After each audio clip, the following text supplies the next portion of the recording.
नमस्ते।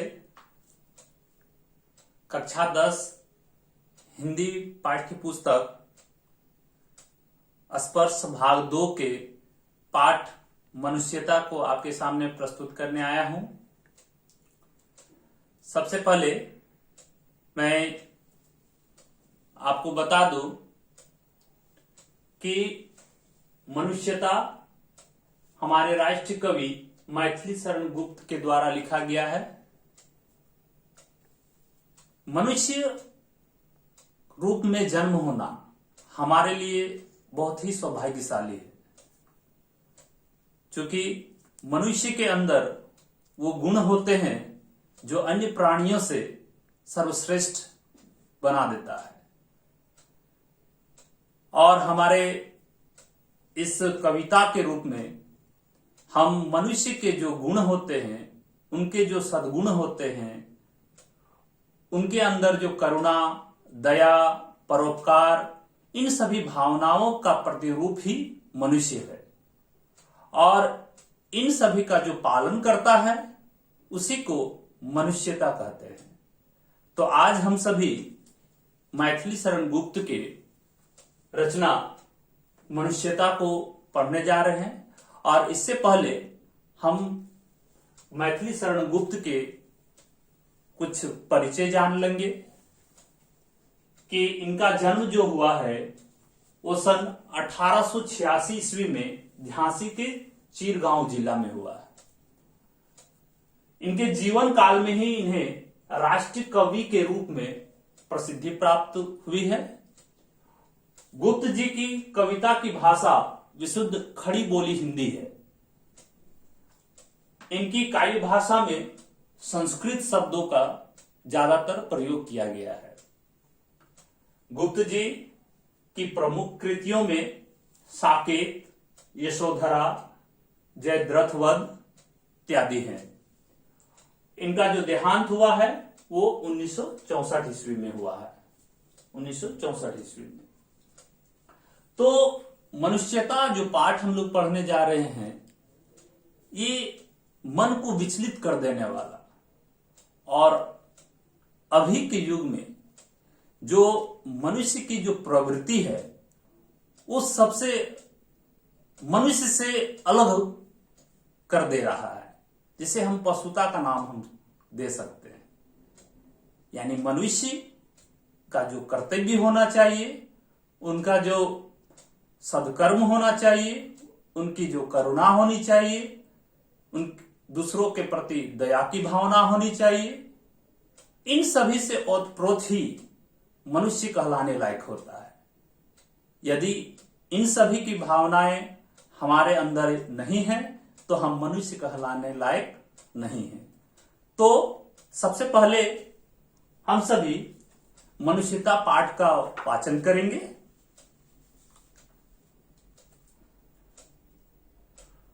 विचार लो कि मर्त्य हो, न मृत्यु से डरो कभी। मरो परंतु यो मरो, कि याद जो करे सभी। हुई न यो समृत्यु तो वृथा मरे वृथा जिए। मरा नहीं वही कि जो जिया न आपके लिए। वही पशु प्रवृत्ति है कि आप ही चरे। वही मनुष्य है कि जो मनुष्य के लिए मरे।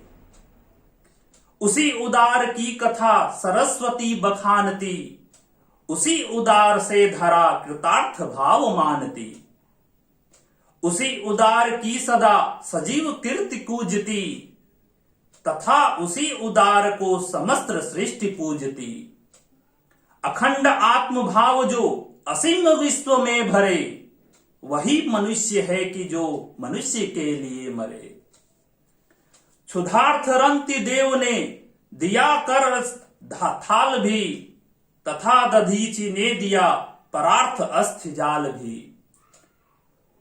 उसी नर क्षितिज ने स्वमांस दान भी किया। सहस्र वीर कर्ण ने शरीर चर्म भी दिया। अनित्य देह के लिए अनादि जीव क्या डरे। वही मनुष्य है कि जो मनुष्य के लिए मरे। सहानुभूति चाहिए महाविभूति है वही, वशीकृता सदैव है बनी हुई स्वयं मही। वृद्धवाद बुद्ध का दया प्रवाह में बहा, विनीत लोक वर्ग का क्या न सामने झुका रहा। आहा वही उदार है परोपकार जो करे, वही मनुष्य है कि जो मनुष्य के लिए मरे। रहो न भूल के कभी मदांध तुच्छ वित्त में, सनाथ जान आपको करा न गर्व चित्त में। अनाथ कौन है यहाँ त्रिलोकनाथ साथ हैं, दयालु दीन बंधु के बड़े विशाल हाथ हैं। अतीव भाग्यहीन है अधीर भाव जो करे, वही मनुष्य है कि जो मनुष्य के लिए मरे। अनंत अंतरिक्ष में अनंत देव हैं खड़े, समक्ष ही स्वबाहु जो बढ़ा रहे बड़े बड़े। परस्परावलंब से उठो तथा बढ़ो सभी, अभी अमर्त्य अंक में अपंक हो चढ़ो सभी। रहो न यो की एक से न काम और कासरे, वही मनुष्य है कि जो मनुष्य के लिए मरे। मनुष्य मात्र बंधु है यही बड़ा विवेक है, पुराण पुरुष स्वयं भू पिता प्रसिद्ध एक हैं। फलानुसार कर्म के अवश्य बाह्य भेद हैं, परंतु अंतरैक्य में प्रमाणभूत वेद हैं। अनर्थ है कि बंधु ही न बंधु की व्यथा हरे, वही मनुष्य है कि जो मनुष्य के लिए मरे। चलो अभिष्ट मार्ग में सहस्र खेलते हुए, विपत्ति विघ्न जो पड़े उन्हें ढकेलते हुए। घटे न हेल मेल हाँ बढ़े न भिन्नता कभी, अतर्क एक पंथ के सतर्क पंथ हो सभी। तभी समर्थ भाव है कि तारता हुआ तरे, वही मनुष्य है कि जो मनुष्य के लिए मरे। तो ये पाठवाचन है और इसके आगे हम लोग पाठ के भावार्थ को जानेंगे। तो इसके भावार्थ को हम लोग जानने से पहले कुछ संस्कृत के जो शब्द हैं, मैं पहले भी बताया हूं कि इनकी काव्य भाषा में संस्कृत शब्दों का बहुतायत प्रयोग हुआ है। तो उनके जो कुछ शब्द हैं उनके अर्थ जान लेना अति आवश्यक है। मर्त्य यानी मरणशील, नश्वर जो नाश हो जाता हो, वृथा यानी बेकार, कृतार्थ यानी आभारी, क्षुधार्थ मतलब भूख से व्याकुल, क्षितिज मतलब राजा, अनिति यानी नश्वर, मदांग यानी गर्व से अंधा, अमर्त्यंक यानी देवता की गोद, परस्परावलंब यानी एक दूसरे का सहारा, अभिष्ट यानी इच्छित, इच्छा अनुसार, प्रमाणभूत यानी साक्षी जो आंखों से देखा हो, व्यथा यानी पीड़ा, विघ्न यानी बाधा, स्वयंभू यानी ईश्वर, अपंक यानी कलंक रहित जो कलंक के बिना हो। तो सबसे पहले जो पंक्ति है उसको हम लोग जान ले। विचार लो कि मर्त्य हो न मृत्यु से डरो कभी। हम लोग जानते हैं कि मनुष्य के रूप में जो भी प्राणी हो, या मनुष्य हो या इस धरती में जो भी प्राणी जन्म लिया हो, उनकी मृत्यु निश्चित है, ये हम सभी जानते हैं। हमारा जन्म मनुष्य के रूप में हुआ है तो हमारा शरीर भी एक न एक दिन खत्म जरूर होगा, एक न एक दिन नाश जरूर होगा, ये हम सभी जानते हैं। जब हम सभी जानते हैं कि हमारा शरीर नाशवान है तो हम फिर मरने से क्यों डरे? कवि कहते हैं कि जब हम जानते हैं कि हमारा शरीर जो होता है वो नश्वर है तो हम मरने से क्यों डरे? मरो परंतु यो मरो कि याद जो करे सभी। कहते कि यदि हमको मरना ही है तो हम ऐसा सदकर्म कर ले कि लोग मरने के बावजूद भी हमारा नाम याद रखे, यानी हम अमर हो जाए, हमारा नाम सदा के लिए अमर हो जाए, सदा के लिए सभी जानता रहे और सभी कोई हमारा नाम जानता रहे और मानता रहे। हुई न यो सुमृत्यु तो वृथा मरे वृथा जिए। कहते यदि हमको मरना ही है और सदकर्म करके यदि नहीं मरे तो हमारा जन्म जो मनुष्य के रूप में हुआ है, जिस कार्य के लिए हुआ है, वो बेकार है, यानी हमारा जीना भी व्यर्थ है और हमारा मरना भी व्यर्थ है। मरा नहीं वही कि जो जिया ना आपके लिए, यानी कि जो मरा है वो किसी दूसरे के लिए यदि नहीं मरा है तो वो मरना सही नहीं है, और जो दूसरे के लिए नहीं जिया वो जीना ही नहीं है। कहते हैं वही पशु प्रवृत्ति है कि आप ही चरे, आप ही चरे, यानी खुद के लिए जीना, यानी अपने लिए, अपने ही परिवार के लिए ही जीना। ये सिर्फ जीना नहीं है, ये पशु प्रवृत्ति है, ये मनुष्य की प्रवृत्ति नहीं है। कहते वही मनुष्य है कि जो मनुष्य के लिए मरे, और वही मनुष्य है, वही सच्चा मनुष्य होता है जो दूसरे के लिए समर्पित होता है, यानी दूसरे की भलाई के लिए, दूसरे के ऊपर दया की भावना करने के लिए ही हमारा जन्म हुआ है, दूसरे को परोपकार करने के लिए ही जन्म हुआ है। और इस कर्म को यदि हम नहीं करेंगे तो हमारा मनुष्य रूप में जन्म लेना सार्थक नहीं होगा। कवि कहते हैं उसी उदार की कथा सरस्वती बखानती, उसी उदार से धरा कृतार्थ भाव मानती। यानी जो उदारता है मनुष्य के अंदर, जो गुण होता है उदारता की, यानी दया की भावना का, दूसरे की परोपकार की भावना का, और यही भावना जो होती है वो सदा सदा के लिए याद करती है। यानी सरस्वती बखानती, यानी सरस्वती याद करती है, यानी सरस्वती के रूप में कवि जो होते हैं वो ऐसे ऐसे महान आत्माओं के बारे में ही वो कवि लिखते हैं जो दूसरे के लिए समर्पित होते हैं, दूसरे के लिए ही कार्य किए हैं। उसी का कवि भी अपने कवि जो होते हैं अपने कविताओं में उनका स्थान होता है। कहते उसी उदार से धरा कृतार्थ भाव मानती, और धरा भी यह धरती भी उसको मानता है, वह धरती भी कृतार्थ, अपने आप को कृतार्थ मानती है। जो इस तरह के महान आत्माओं का जन्म जो इस धरती में हुआ है, तभी जैसे कि हमारा जो महान आत्मा है जो दूसरे के लिए ही समर्पित हुआ है, जो अपने लिए न जी के दूसरे के परोपकार करने के लिए, परोपकार के लिए, दूसरे की भलाई के लिए, दूसरे के प्रेम करुणा की भावना से ओतप्रोत जो मनुष्य होता है, और ऐसे मनुष्य से हमारी धरती भी कृतार्थ होती है। उसके बाद कहते हैं उसी उदार की सदा सजीव कीर्ति पूजती, तथा उसी उदार को समस्त सृष्टि पूजती।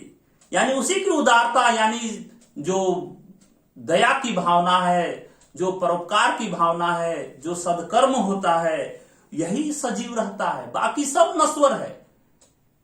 हमारा शरीर नश्वर है, हमारी मृत्यु हो जाएगी और हमारा जो शरीर है वो मिट्टी में मिल जाएगी, लेकिन जो हमारा सदकर्म जो होता है, जो हमारा जो अच्छा कर्म होता है, वही सदा सदा के लिए नाम रहता है। और इसी की समस्त सृष्टि भी, यानी पूरा संसार भी जानता है। जो दूसरे के लिए समर्पित होता है उसी को संसार जानता भी है। इसलिए हम सभी को अपने लिए ही नहीं, सिर्फ दूसरे के लिए ही जीना है। अखंड आत्म भाव जो असीम विश्व में भरे, वही मनुष्य है कि जो मनुष्य के लिए मरे।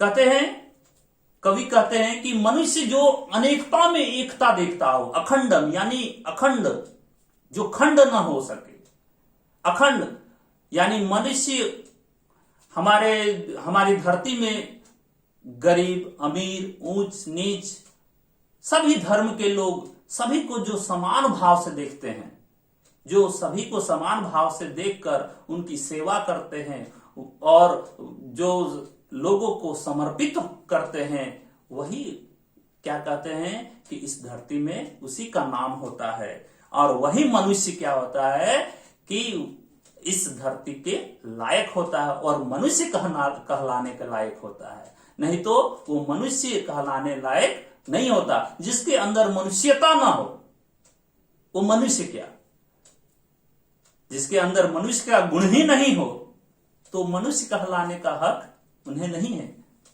वे तो पशु के समान है। उसके बाद अगली पंक्ति है, क्षुधार्थ रंति देव ने दिया करस्त थाल भी, तथा दधीचि ने दिया परार्थ अस्थिजाल भी।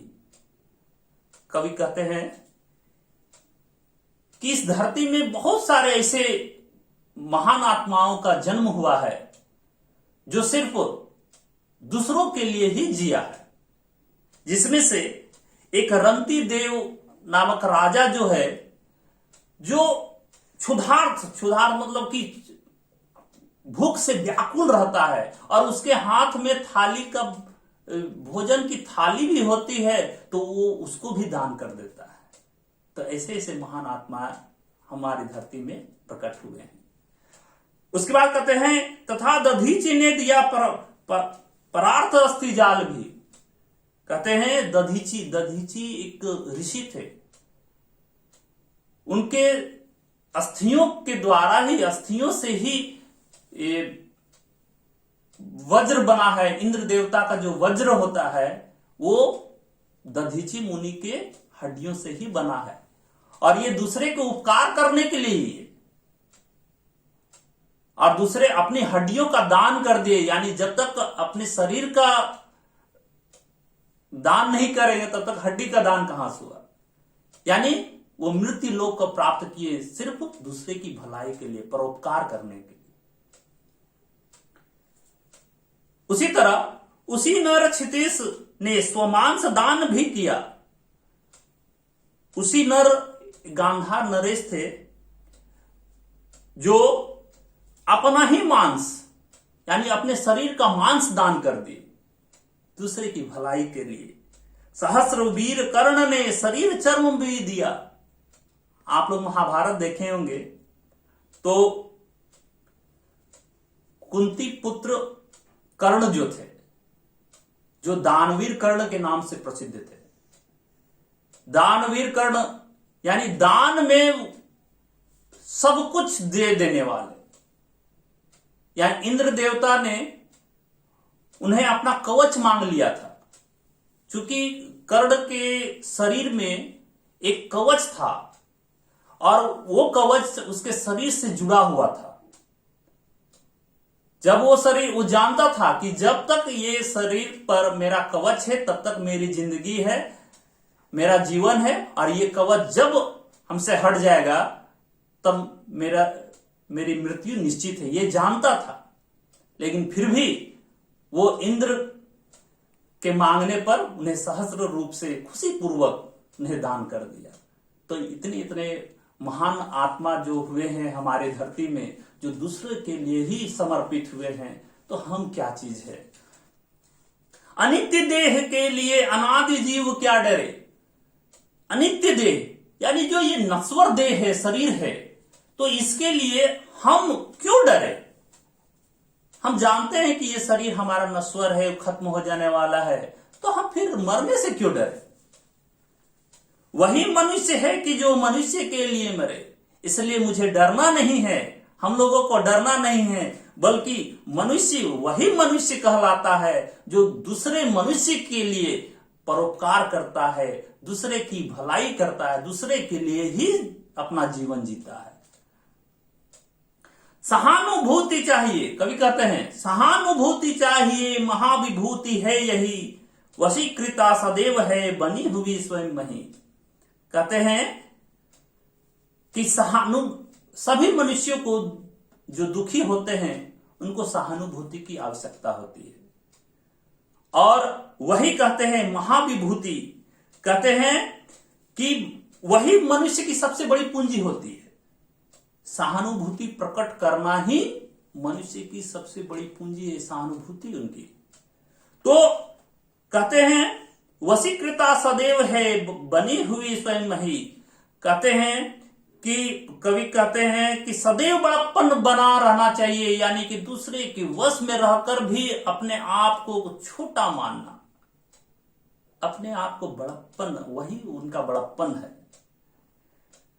विरुद्धवाद बुद्ध का दया प्रवाह में बहा, विनीत लोक वर्ग क्या न सामने झुका रहा। कहते हैं हम लोग भगवान बुद्ध का नाम सुने होंगे कि भगवान बुद्ध अपना पहले राजपाट जो था वो सब कुछ छोड़ त्याग दिए थे, यानी वो लोक परंपरा को त्याग करके, जो लोक परंपरा है वहां की जो परंपरा है उसका भी विरोध करके और अपना राजपाट को त्याग करके दूसरे के लिए ही दया का भाव पैदा करने के लिए वो सब कुछ छोड़ करके चला गया।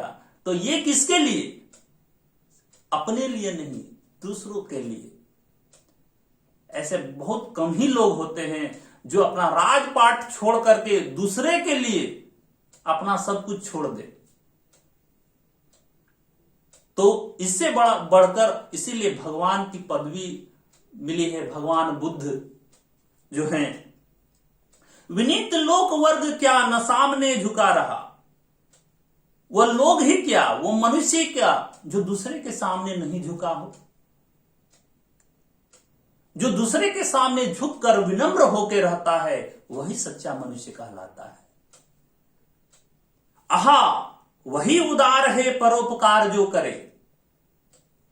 कहते हैं वही उदार मनुष्य है, वही सबसे बेहतर मनुष्य है जो परोपकार करे, जो दूसरे के लिए उपकार करे, वही सबसे बढ़िया या बेहतर मनुष्य कह सकते हैं। और कहते हैं वही मनुष्य है कि जो मनुष्य के लिए मरे, यानी मनुष्य वही कहलाएगा, सच्चा मनुष्य वही कहलाएगा जो दूसरे मनुष्यों के लिए अपना जीवन समर्पित कर देगा। और उनका जीवन ही तभी सार्थक सिद्ध होगा जब दूसरे के लिए अपना जीवन समर्पित करे। तो ये पर 2 पंक्ति और 2 पंक्ति हम आगे नेक्स्ट वीडियो में हम लोग पढ़ेंगे। और इसी के साथ मैं इस वीडियो को समाप्त करता हूं। धन्यवाद।